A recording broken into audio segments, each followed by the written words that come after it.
आज हम exchange rate के बारे में एक्सप्लेन करेंगे।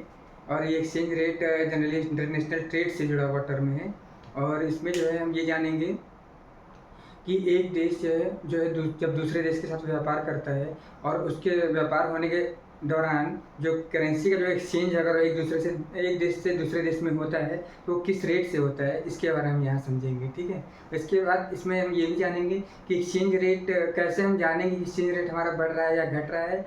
और इसके बाद हम ये भी जानेंगे कि इसमें एक्सचेंज रेट मतलब बढ़ता है तो क्या इंपोर्ट और एक्सपोर्ट पर क्या असर पड़ता है, इसके बारे में एक्सप्लेन करेंगे। अगर कोशिश करेंगे 10 से 15 मिनट तक का वीडियो हो ज़्यादा से ज़्यादा। अगर इस दौरान अगर सारे तरह एक्सप्लेन हो गए तो ठीक है, नहीं अगर एक्सप्लेन हो पाए तो नेक्स्ट वीडियो में हम डिस्कस करेंगे इसके बारे में। एक्चुअली ये टॉपिक बहुत ज़्यादा इंपॉर्टेंट है। ये टॉपिक जो है बीएससी है, बीएससी एजी है, बीए है, BCom, MA, MCom, MA BA मतलब इकोनॉमिक साइड के, और एमबीए, बीबीए, इन सारे बच्चों के साथ साथ जो कंपटीशन के जो कैंडिडेट्स हैं उन सबके लिए बहुत यूज़फुल चीज़ें हैं। ठीक है। तो चलिए आइए हम लोग जो स्टार्ट करते हैं।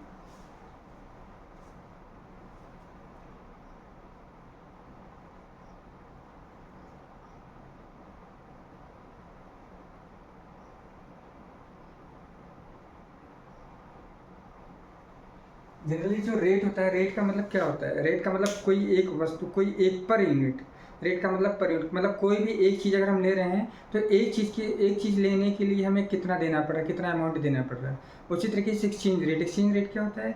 एक ऐसा रेट जिस पर जो है एक करेंसी दूसरे करेंसी में कन्वर्ट होती है। ठीक है।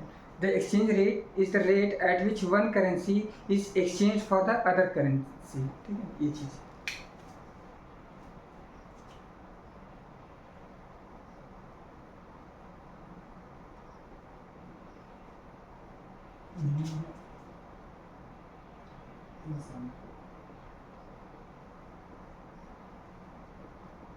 एग्जाम्पल तो सबसे पहले एग्जाम्पल मीनिंग से पहले हम एग्जाम्पल अगर देखते हैं, जैसे मान लीजिए अगर हम जो है अमेरिका से जो है अमेरिका, मेरे पास मान लीजिए हम इंडियन है और हमें अमेरिका का डॉलर लेना है मान लीजिए। ठीक है। तो हम इंडियन है तो इंडियन के पास क्या होगा? रुपीज़ होगा। ठीक है। और अमेरिका के पास क्या होगा? डॉलर होगा। तो हमें जो है सपोज कर लिए हमें जो है अपनी करेंसी को दे करके हमें डॉलर लेना है। तो अब बताइए, अब यहाँ क्वेश्चन उठेगा कि हम अपनी करेंसी कितना दें और हम कितना देंगे, अपना वैल्यू, अपना रुपीज़ कितना देंगे और बदले से हमें कितना डॉलर मिलेगा। इसका सपोज करिए अगर एक रेट डिसाइड होता है तो उस रेट को हम एक्सचेंज रेट बोलते हैं। जैसे जैसे अगर आप देखेंगे न्यूज़पेपर में अगर जैसे सुनने को मिलता है $1 बराबर मान लीजिए 78 रुपीज़ है। अगर मान लीजिए न्यूज़पेपर में आप कभी देखते हैं $1 बराबर 78 है, कभी 76 हुआ, कभी 80 हो गया, कभी 74 है, कभी 73, इस तरीके से सुनने को मिलता है। ठीक है। तो जैसे $1 बराबर अगर 78 है, कहने का मतलब क्या है कि $1 78 के बराबर है। कहने का मतलब अगर $1 ले चाहे कोई 78 ले बराबर है। अब जैसे सपोज कर लिए अगर हमारे पास 78 है और हम अगर हम $1 लेना चाहेंगे तो हम 78 जब हम अमेरिकन आदमी को देंगे तो वो हमें क्या देगा? डॉलर देगा। कितना देगा? वो $1 देगा वो।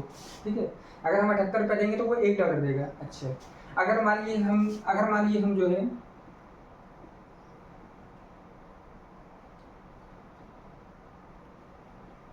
अगर हम ₹156 देते हैं तो हमें कितना डॉलर मिलेगा? जाहिर सी बात है, जब ये दुगना हुआ तो ये भी दुगना होगा, $2 मिल जाएगा। ठीक है, ये चीज़ चलिए समझ में आया। अच्छा, अगर मान लीजिए इसी इसी को थोड़ा सा रिवर्स कर देते हैं। हम तो अभी तक ये डिस्कस किए कि मान लीजिए हमको हमारे पास रुपया है और हमें डॉलर लेना है। मान लीजिए अगर अमेरिका वाला ये चाहता है कि हमें रुपया लेना है और हमें डॉलर देना है। ठीक है। तो अमेरिका वाला क्या कहेगा? अब इसको थोड़ा सा रिवर्स कर देंगे। अमेरिका वाला अगर $78 देना है, अगर $1 देगा तो वो $78 उसको मिलेगा। ठीक है। और उसको अगर ₹156 मिलेगा, अगर वो $2 देगा तो उसको ₹156 मिलेगा। ठीक है। चाहे दूसरे हम दोनों एंगल से हम देख सकते हैं इस चीज़ को। ठीक है।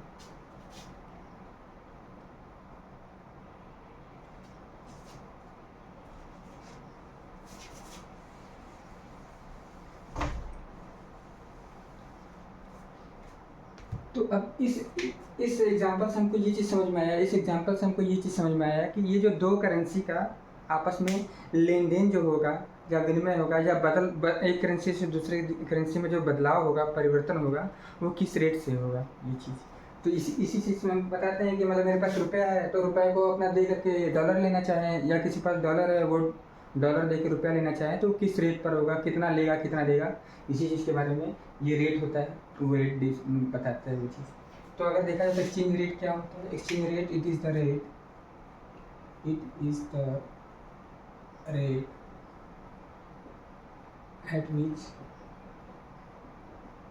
at which one currency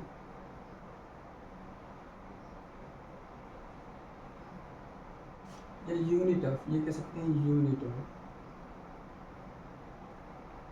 one currency is exchange for the units of other currency. देखिए हमारा जो टॉपिक है हम दोनों लैंग्वेज में लेके चले ताकि किसी भी बच्चे को कोई दिक्कत ना हो, किसी भी स्टूडेंट्स को या लर्नर्स को कोई प्रॉब्लम ना हो कि लैंग्वेज की वजह से। देखिए मतलब ये it is the rate at which unit of one currency is exchange for the units of other currency. मतलब अगर किसी मतलब ये कहा जाता है कि एक रेट है, या एक कॉमन सेंस में अगर एक यूनिट की एक प्राइस है, यूनिट की एक प्राइस है, वो क्या प्राइस बताती है? वो ये प्राइस बताती है कि आपको अगर अपनी करेंसी दूसरी करेंसी को परचेस करना है तो आप कितना पेमेंट करना होगा। दूसरी करेंसी अगर आपको लेना है, खरीदना है तो कितना पेमेंट करेंगे, मतलब अपनी करेंसी का कितना आप सेक्रीफाइस करेंगे तो दूसरी करेंसी आपको मिलेगी दूसरे देश की। ठीक है, ये चीज़ है। इस एग्जाम्पल में हमने बताया कि ये बाई चांस अगर कोई किसी ने नहीं नोट किया तो नोट कर लो। जैसे एक डॉलर बराबर, अगर एक डॉलर किसी के पास है, अगर वो देता है तो मान लीजिए उसको 78 रुपये मिलता है। मान लीजिए वो $2 देता है तो मान लीजिए उसको कितना मिलता है? अगर इसी रेट से चला जाएगा तो 2 8 16 2 7 14 15 156 रुपये मिलेगा, देना पड़ेगा उसको। ठीक है, ये चीज़। अमेरिका वाला अगर इंडिया के पास है 78 रुपये तो वो $1 देगा तो $1 मिल जाएगा, अगर वो 78 रुपये देता है, और 156 रुपये देगा तो $2 उसको मिल जाएगा इंडियन वाले को। ठीक है, ये चीज़। तो ये मीनिंग हो गया। अब जो कुछ इंपॉर्टेंट पॉइंट्स है, इससे थोड़ा सा ध्यान देंगे, इसमें क्या क्या नोट करेंगे, इसमें क्या क्या चीज़ नोट करने लायक।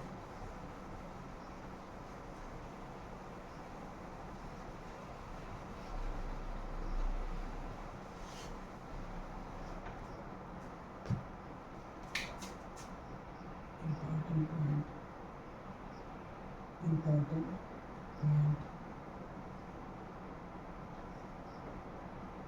तो सबसे पहला पॉइंट, अगर किसी रेट में, एक्सचेंज रेट में अगर एक कंट्री की करेंसी का जो वैल्यू अगर वीक है तो दूसरे ऑटोमेटिकली उसी टाइम पे दूसरे कंट्री का करेंसी का जो वैल्यू होगा वो हमेशा हायर रहेगा। ठीक है, जैसे एक कंट्री का if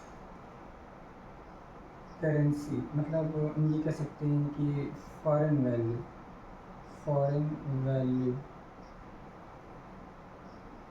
of one currency is higher at the particular time,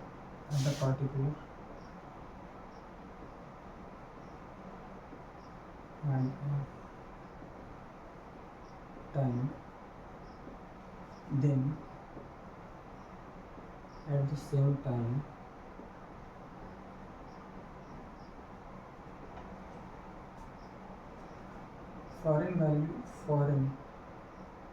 foreign value of other currency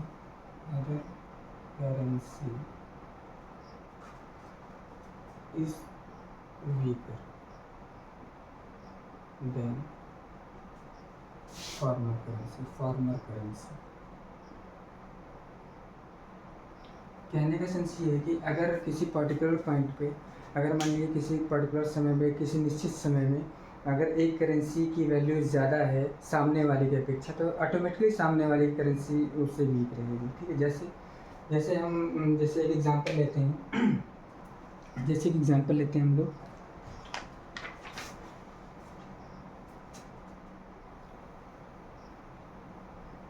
आज मान लीजिए है 29 तारीख है, मान लीजिए 27 तारीख है, मान लीजिए 27, 3 डेट है हमारे पास, 27 अक्टूबर 2024 और 28 अक्टूबर 2024 को $1 बराबर मान लीजिए 78 रुपया था, ठीक है। और 27 तारीख को ये था, और 28 तारीख को $1 बराबर कितना था, 77 रुपये, ठीक है।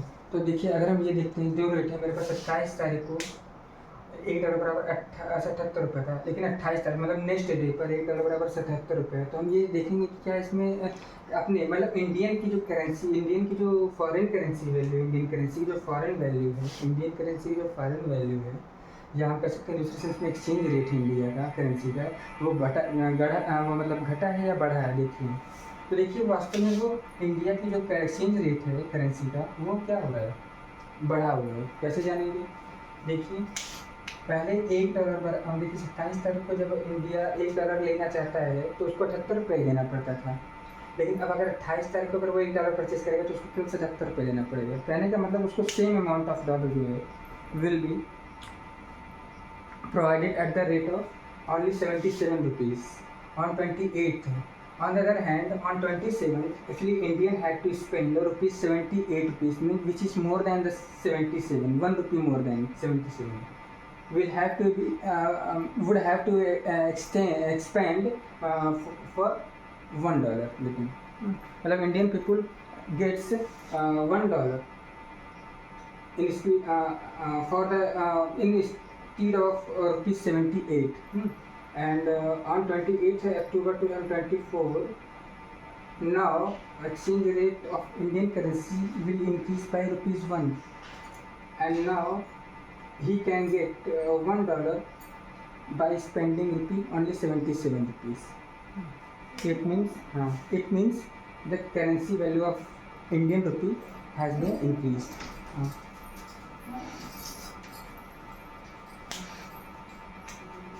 इंक्रीज। तो अगर हम यहाँ से यहाँ पर हम अगर हम यहाँ से यहाँ तक हम अगर हम यात्रा करके आए तो हमारी ये वैल्यू बढ़ी हुई है, ठीक है, ये वैल्यू हमारी बढ़ी हुई है, ठीक है। अच्छा अगर हम एक एग्जांपल और लेते हैं हम लोग, तो 28 तारीख को हम ये ले सकते हैं कि 28 दिसंबर 2024 को 28 दिसंबर 2024 को भारतीय मुद्रा का विदेशी मूल्य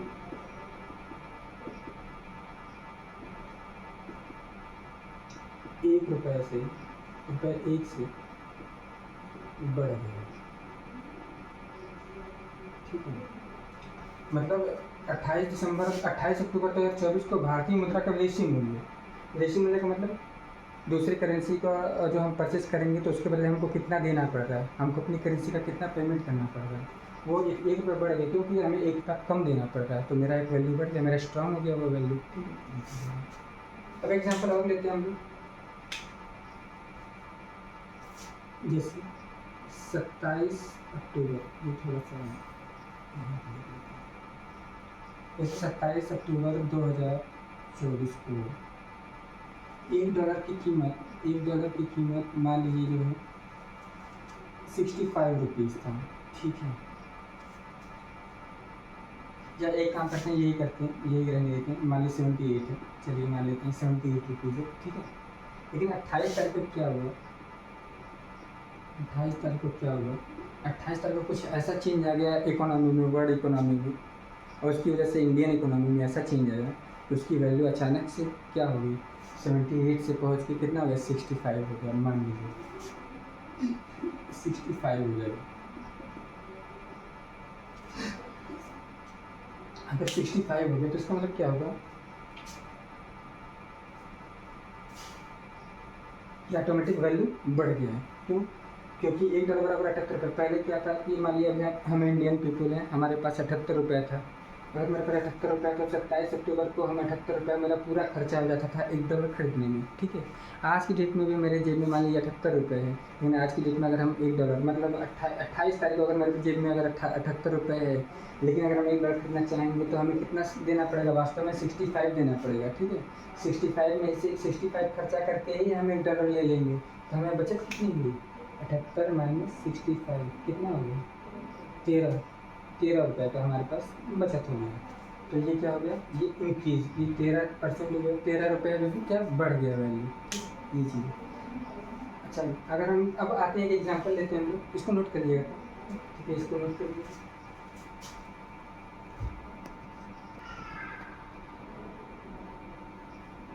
एक एग्जांपल और लेते हैं, इसमें ये देखेंगे कि करेंसी की वैल्यू घटती है तो क्या होता है। अभी तो बढ़ने वाला चीज़ तो क्लियर हो गई, बढ़ने वाले में हमने क्या बताया, डिजिट फिगर में तो इंडिया की वैल्यू घटता हुआ दिखाई देगा डिजिट में, लेकिन वास्तव में उसकी वैल्यू बढ़ती हुई जाएगी, क्योंकि हमें same amount of foreign currency पाने के लिए हमें थोड़ा सा कम से कम मात्रा हमें देनी पड़ रही है, इसलिए बढ़ता हुआ मानते हैं। और अब देखते हैं ये चीज़, अगर मान लीजिए $1 बराबर, मान लीजिए 28 तारीख को, 28 अक्टूबर को 2024 को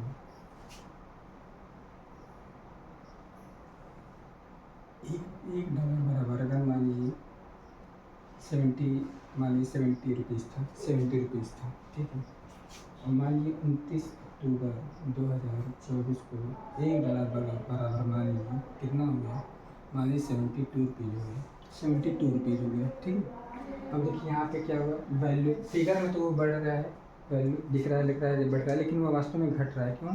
क्योंकि पहले जो 70 रुपये अगर हम खर्चा करते थे तो हमें $1 मिल जाता था, लेकिन मतलब एक्सचेंज रेट हमारा $1 के बराबर था, 70 रुपये के बराबर था, एक्सचेंज रेट 70 रुपये था, ठीक है। अब क्या है, अब जो है $2 मेरा बढ़ गया, एक्सचेंज रेट $2 मेरा बढ़ गया, सॉरी, मतलब एक्सचेंज रेट $2 घट गया, मतलब कि वैल्यू में तो बढ़ा हुआ दिखाई दे रहा है, मतलब $1 बराबर, अब $1 जो है लेने के लिए हमको ₹72 अपने पास से देना पड़ेगा, ठीक है। तो $2 अब हमारे पास से ज़्यादा खर्चा होगा, ठीक है। जब $2 ज़्यादा खर्चा होगा तो मेरी करेंसी की वैल्यू कम हो गई होगी, तभी हम ज़्यादा दे रहे हैं, ठीक है, ये चीज़। तो अब देखिए यहाँ पे $2 करेंसी की जो वैल्यू है, currency value, currency exchange value, exchange value कह लो, चाहे एक्सचेंज रेट कह लो, चाहे फॉरेन वैल्यू कह लो, ठीक है, करेंसी की, तो क्या है, डिक्रीज बाई रुपीज़, कम हो गया, ठीक है। आज हम इतना ही डिस्कस करेंगे, एग्जांपल और ले लेते हैं डिक्रीज का, ठीक है। जैसे 28 तारीख को, 28 अक्टूबर 2024 को, मान लीजिए अगर $1 बराबर, मान लीजिए $1 बराबर रुपीज़, मान लीजिए 73 था, ठीक है। और 29 तारीख को 2024 को $1 के बराबर मान लीजिए कितना हो गया, 75 हो गया। अगर देखिए $1 के बराबर 73 रुपये था 28 को, 29 तारीख को $1 बराबर अगर 75 रुपये हो गए, 75 रुपीज़ हो गया, इसका मतलब क्या हो गया, मेरी वैल्यू, करेंसी की वैल्यू डाउन हो गई, और इंडियन रुपये की जो वैल्यू है वो डाउन हो गई। क्यों? क्योंकि पहले क्या है, 73 रुपये देने पर ही हमको $1 मिल जाता है, लेकिन अब हमें 75 रुपये देना पड़ रहा है $1 लेने के लिए, मतलब $2 कम हो गया, ठीक है। मानिए एक और कर लेते हैं, यहाँ पे 80 कर लेते हैं, मानिए 80 कर लीजिए, और कम हो गया। पहले $2 कम देते थे, अब ₹7, नहीं, पहले $2 ज़्यादा देते थे, अब ₹7 ज़्यादा दे रहे हैं, ठीक है। तो जैसे जैसे करेंसी जब अपने जो फिगर में जैसे जैसे बढ़ता हुआ दिखाई दे रेट, तो मतलब उसका मतलब करेंसी वैल्यू डाउन हो रही है, ठीक है, ये चीज़ है। तो ये चीज़ मेरी समझ में आ गई, ये चीज़, ठीक है।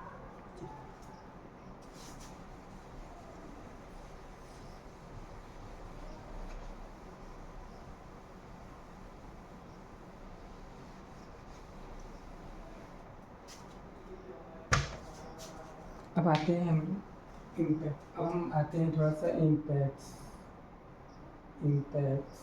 Of change in the exchange rate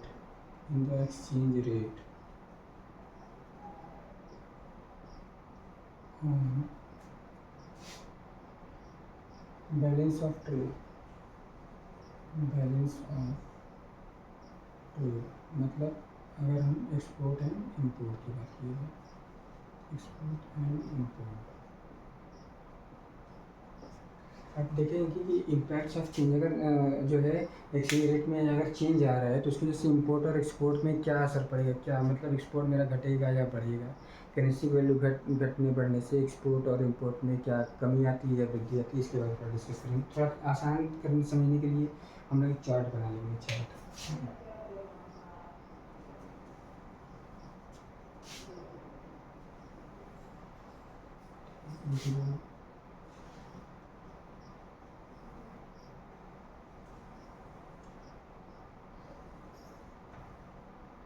currency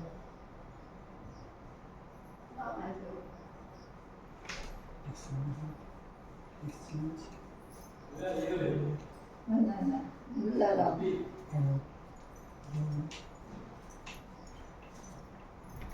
और एक्सचेंज रेट है और ये है इम्पोर्ट और एक्सपोर्ट। ये करेंसी का जो एक्सचेंज रेट अगर मान लीजिए डाउन होता है तो एक्सपोर्ट हमेशा क्या हो जाएगा, बढ़ जाएगा, और इम्पोर्ट हमेशा डाउन हो जाएगा। ये अगर बढ़ेगा तो ये बढ़ेगा और ये डाउन हो जाएगा, ठीक है। मतलब ये डिक्रीज इंक्रीज,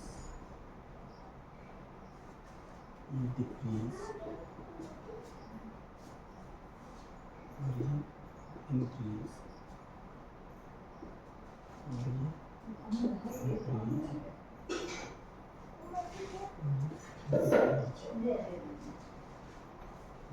इसको नोट कर लीजिए। इसके बारे में क्यों ऐसा होता है, इसके बारे में नेक्स्ट वीडियो में डिस्कस करेंगे, ठीक है। अब कैसा वीडियो लगा एक बार कमेंट कर दीजिएगा आप लोग, ठीक है। और जो नए लोग हैं उसको सब्सक्राइब कर देंगे, क्योंकि कॉमर्स और इकोनॉमिक्स से जुड़े हुए, स्टैटिस्टिक कॉमर्स इकोनॉमिक्स से जुड़े हुए आपको नए बढ़िया वीडियोज़ मिलेंगे इंपॉर्टेंट टॉपिक पर।